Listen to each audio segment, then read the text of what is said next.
Hello fellow YouTubers, and welcome to episode 23, reading my first self-published novel, Aggravation. Yes, I'll do that, he decided. We'll finish the survey of the hill, then I can concentrate on the area around the base of the hill by myself. At ease now, his mind clear, he settled down and commenced reading. And it was then that it began to rain. It was only a gentle precipitation, but a sound that soothed like no other. And before too long, Clyde closed his eyes and began to doze. When he woke 3 hours later, the rain had stopped. The sky was clear, and Sandy was sitting on the edge of his bed cleaning a rifle. "My trusty 22 Remington single shot," Sandy said.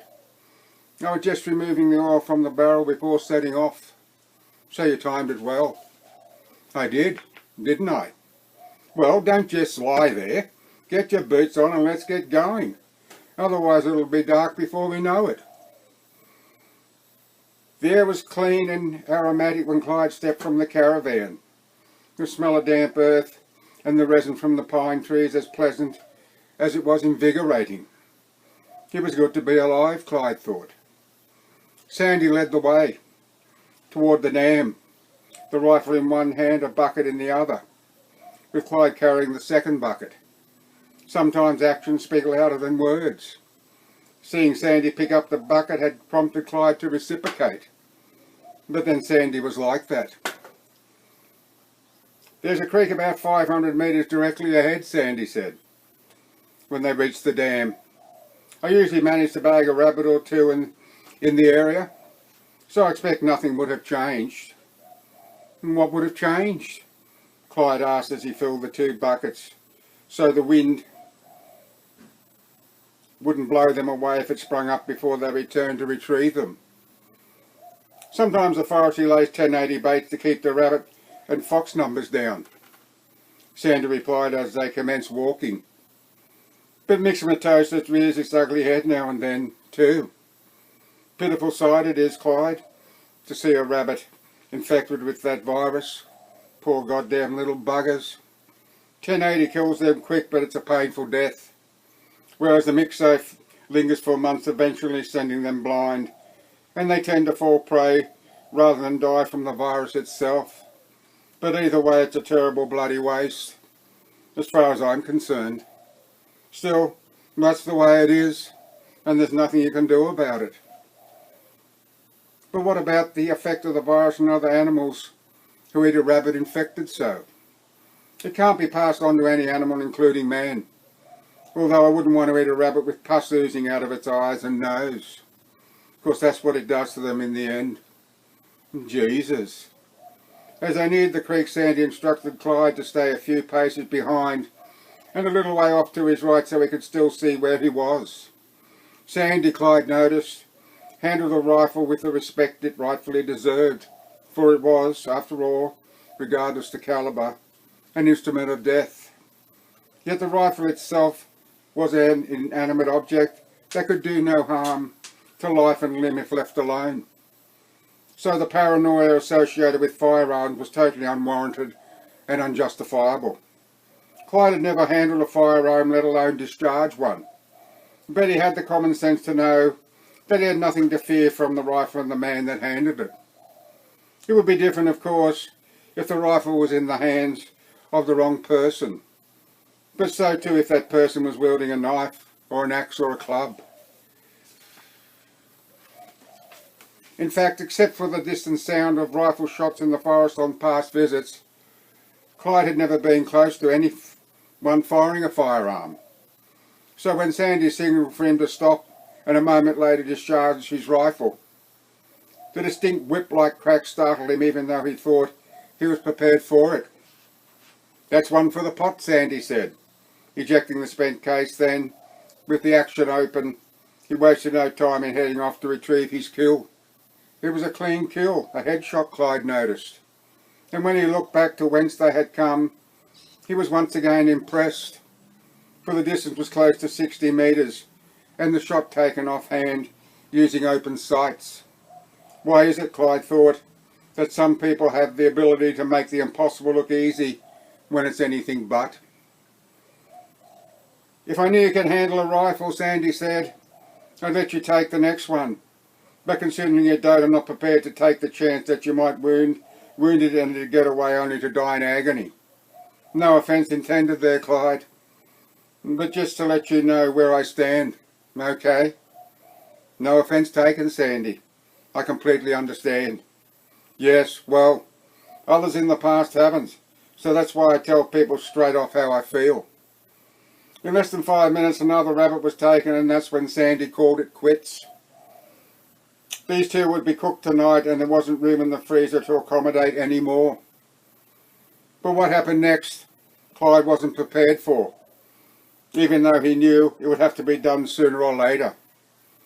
Yet it wasn't the opening up of the two rabbits that made him queasy, but rather when Sandy bent the back of the first one, then abruptly thrust the carcass to one side, ejecting the innards that unceremoniously flopped onto the ground with a resounding quelch.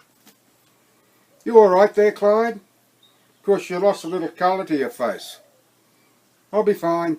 No worries. Sandy smiled. However, decades of hunting with others had proven that it wasn't just city slickers who reacted like that, but a good many country people as well. They had no problem shooting rabbits, but when it came to field dressing them, they kept their distance and let others do the job. Clyde felt a little better when Sandy told him that. It was always good to know you weren't the only big sissy around. When they arrived back at camp, there was a visitor waiting, Senior Sergeant Eric Rafferty.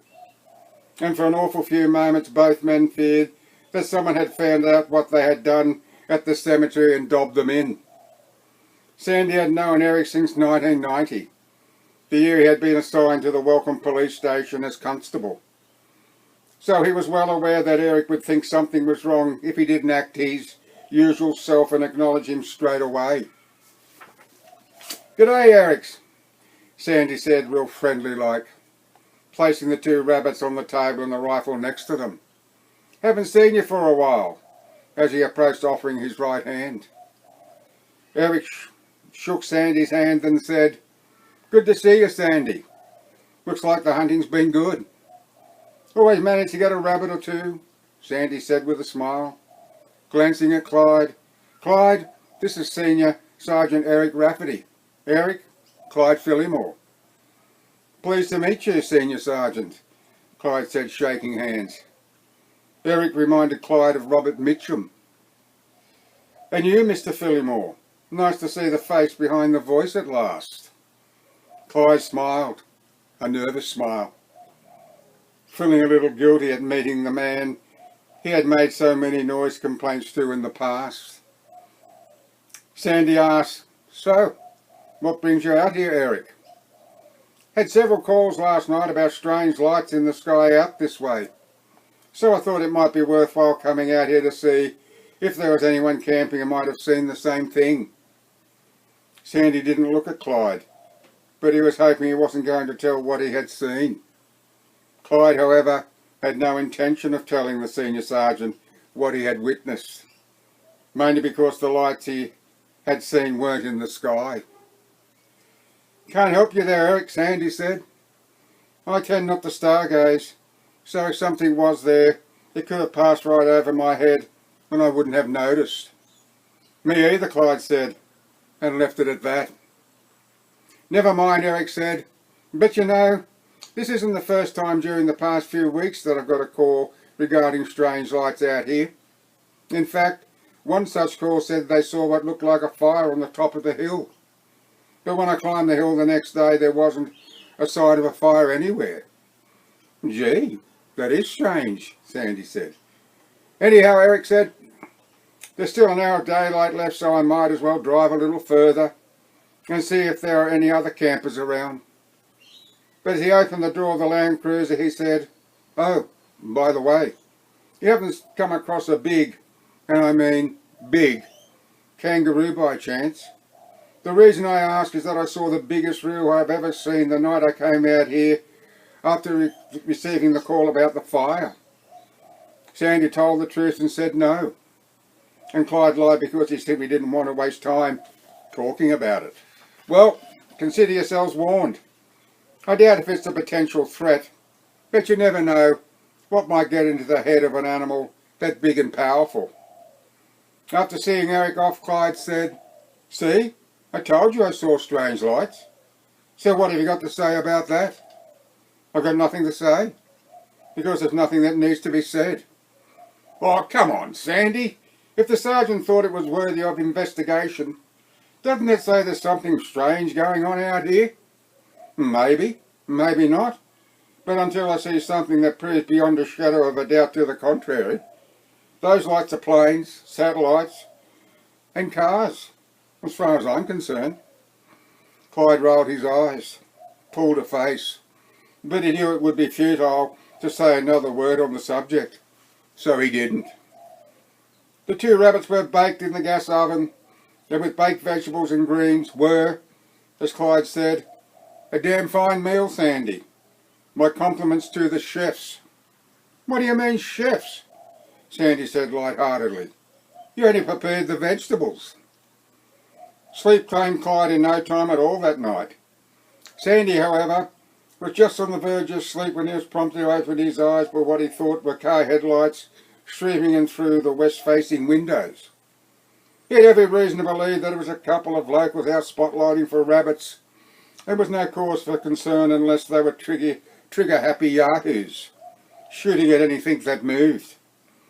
But as he continued to watch the lights, a minute, 2, 3, he began to wonder why they weren't moving, to which only two reasons instantly came to mind. They had spotted a rabbit in the light and were following it to enable a clear shot and clean kill. Or a rabbit had already been taken and one of them was retrieving the carcass. Problem with the latter is that he hadn't heard a shot from a rifle or shotgun, either of which would have carried some considerable distance in the clean, crisp night air. With the caravan awash with light, it was easy for Sandy to notice the time, 11:10. And being wide awake, he had no other option but to lie on his back staring at the ceiling and wait until the lights went out or the vehicle moved on. "Thoughtless mongrels," he silently cussed. "Surely they must be aware of the van, so you reckon they'd kill some of those lights. God damn it!" He considered rolling a smoke and reached out for the tobacco pouch resting atop the bedside cabinet. But he was so aggravated that there was every chance he'd roll it too tight and wouldn't be able to drag on it. So he drew his arm back. Bastards! Bastards! What the hell is taking them so long? A quick glance at his watch showed 3 minutes had elapsed. Jesus! 2 more minutes, he whispered, and if those frigging lights still persist, I'm getting up to see what's going on out there. He didn't particularly want to vacate the comforting warmth of the bed, but there was no way he'd be able to contemplate sleep with those bloody lights lighting up the van like a Christmas tree. Although what he'd be able to do about it he didn't know at the time. With any luck though, the lights would be gone and he wouldn't have to be bothered doing anything at all. 2 minutes later, and still the lights persisted, and being a man of his words, Sandy got up. He had hoped Clyde would be roused from sleep by the movement of the van as he dressed, but he hadn't so much as stirred. He would have to go it alone. Once outside, he realised he didn't need the torch he was carrying, at least not for the time being anyway. Half the campsite, the road 100 metres to the east and twice that to the west from where the lights came, and a portion of Tor Hill were brilliantly lit like ANZ Stadium on Friday night football. The night sky had clouded over, but Sandy didn't know that. Didn't have the slightest inclination to look to the heavens, caught up as he was trying to come to terms with what was going on. And with the light so bright it was impossible for Sandy to tell what sort of vehicle it was.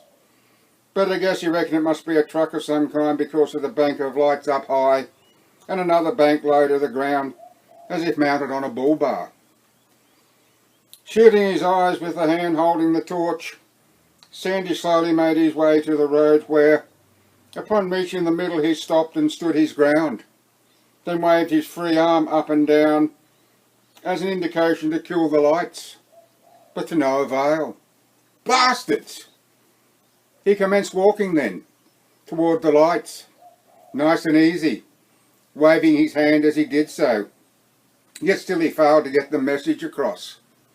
50 metres, 100 for all Sandy knew, and getting closer with every step. Finally Sandy had had enough. "Hey!" he shouted. "How about a little consideration and dim the lights?" But instead of the lights dimming, or better still going out, the top bank of light began to pulsate. And with that Sandy began to feel very uneasy. Elmer would have said that he was daft even to be thinking of leaving the caravan, let alone step outside and confront whoever it was. Now he realised that it was a daft thing to do, and maybe it might be a good idea to turn tail and head back to the safety of the caravan and wait Clyde. Something he should have done to begin with. But after he turned to do exactly that, he noticed that his shadow was moving, which is what he would have expected if he was moving. But he wasn't. And it wasn't elongated either, but getting shorter, as if the lights were. At that very moment 2 words instantly sprang to mind, befitting the way Sandy felt in the situation he was facing. Oh fuck. He didn't want to look back, because if he did that he would see what he was convinced beyond a shadow of a doubt didn't exist, couldn't possibly exist, but would be there as surely as the sun rises in the east and sets in the west. So he didn't look back. Instead, he began to walk in the direction of the campsite, 50 metres, 100 metres ahead, whatever, the hairs on the back of his neck bristling, his arms covered in goosebumps, an icy shiver running up and down the length of his spine, deathly afraid of what didn't exist but was following close behind and above him.